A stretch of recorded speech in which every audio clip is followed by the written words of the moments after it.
I bought some Vosteed knives. Let us, by the cold light of day, examine them.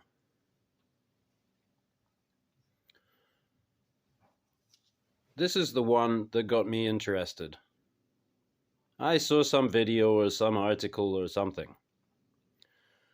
And I've heard all about Vosteed knives. Well, not all about them, but I've heard about them from Neves Knives and those guys. I've seen them. And I thought, well, it's not really my bag. Why do I want to send my money to China, etc.? All that stuff. But this one came up, the mini Psyop. It's a bug out killer, right? And people go on and on about the bug out so much you'd end up thinking you need one for your collection, right? Even if you're never going to use it and you don't like it and whatever, which is cool. And so instead, I'm getting the competition, right? Or one of them, because there are a few out there. There's the Ozark Trail, there's the this, the that, and a bug out killer. Well, I have seen a bug out. A guy at the local tractor supply was carrying one, and he showed it to me. We got talking about knives. And I thought it looked like a piece of crap, honestly. I mean, it didn't look bad. It didn't look like a bad knife, but it just looked really boring. And for what's all the hype about? It's just a little pocket knife. His had a blue G10, which I think is an incredibly dull handle material, especially compared to this nice micarta. So there you go. And we got some orange accents. And the name, it just occurred to me, well, the name, of course. It's like, if you remember when Honda made the Honda Blackbird. It was the fastest production motorcycle and totally revolutionary.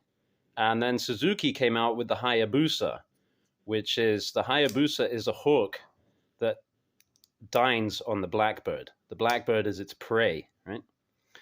And then also, I think a similar thing happened with the Ford V8 Raptor, and then Ram brought out the T-Rex, right? So I think this is hilarious. This is so smart that I want to send my money to these guys, because everyone's like, bug out, what's in your bug out bag? What's your get ready for the zombie apocalypse? And these guys are like, yeah, it's a mini Psyop. Cool. So once I was on the website, of course I scrolled through all the other offerings, and come a point I started seeing their advertising. Well, if you spend this much, we'll give you this much off. If you spend this much, we'll give you a free knife. So this one was free, right? Because I spent above a certain threshold. They just threw me this one. I had the choice of this one and the other one was out of stock. So any color, as long as it's black. And this one has a very satisfying schnick with the liner lock. The other ones are all sort of faint, I find, in the deployment, which is not bad. It's kind of stealthy, It's more of a little... So that's the mini Psyop. This is the Corgi. And, I remembered once I looked at this, I was like, I always like the look of that, because it seems so very absent, devoid of any finger guards. I like it, So simple. You can just slide right up and cha. I like that. And you got this button lock, but it also has front flipper and a back flipper. Yeah? It's got a proper rear flipper. Works fine. And it doesn't get in the way of your finger. Smart. Also, it's kind of interesting the way that the blade is completely concealed when it's shut. If you took the pocket clip off, this thing would be so kind of minimal. And all these designs are quite different, actually. That's another thing. They're not just kind of banging out variations on a theme. They're obviously trying different stuff. The Morel. And this one was very much reduced in price. And so, by the time I was like, well, I kind of want this. I always kind of wanted like that, one of those, kinda. You know, I wasn't kind of entirely convinced. It's not very aggressive looking or anything. It's not very rad, but I do really like it. And then this with the duplex grind, kind of almost like a Scandi, although it's not. I mean, there are primary and secondary bevels, but you could blend it all in, and I probably will. And again, look, no freaking finger guards in the way. And yeah, it's just easy to use. It works. Obviously, they're good on the tolerances and all that stuff. Another thing that's interesting to me, how do these blades line up, right? And they're pretty good. They line up pretty well. We're talking top tier, I reckon. Well, so we've seen them all.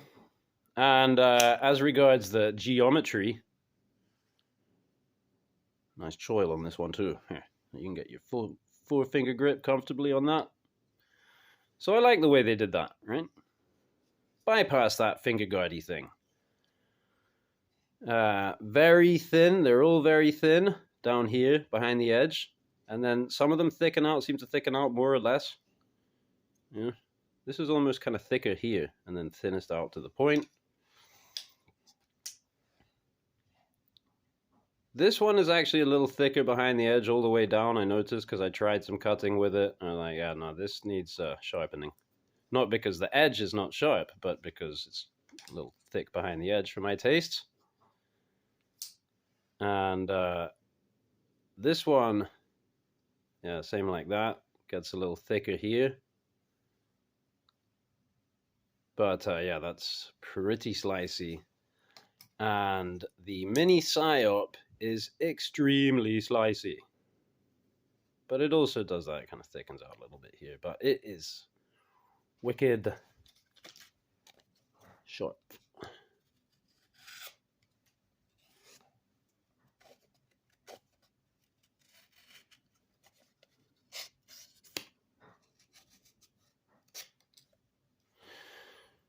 Nice.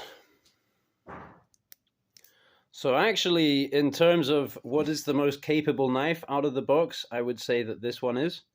It's also LMAX steel. All the others are 14C28N, a steel with which I do have some familiarity, and it strikes me that it's a really good one for woodworking.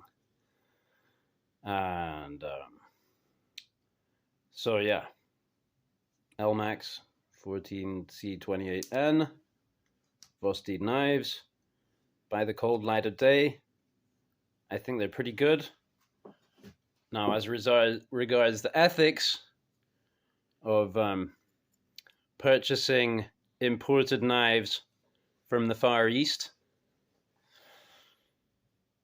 I'm not entirely resolved, but I do recall that a few years back, I was maybe more agitated about the question of China, you know.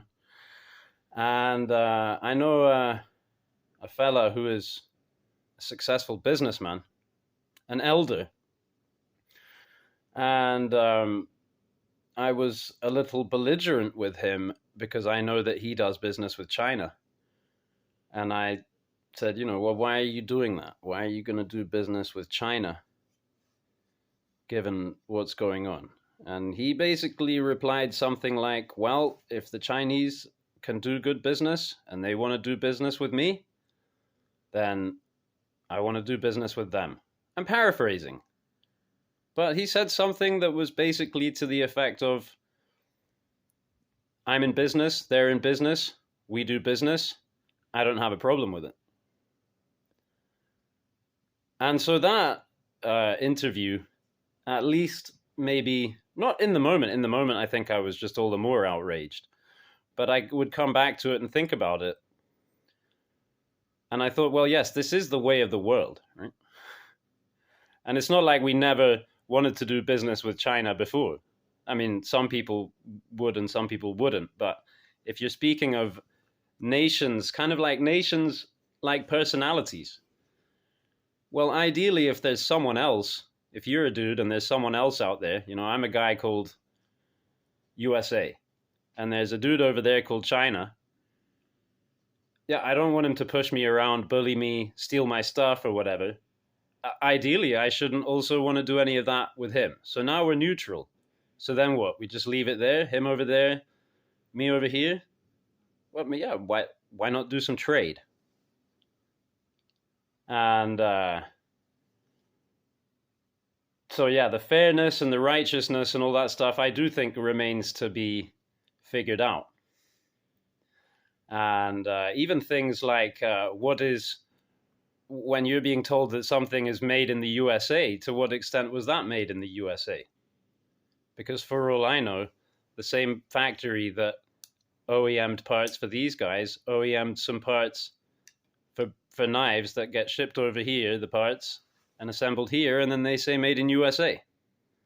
So is that a more ethical choice than these guys, who you might say are a little more honest about it? There was one more thing.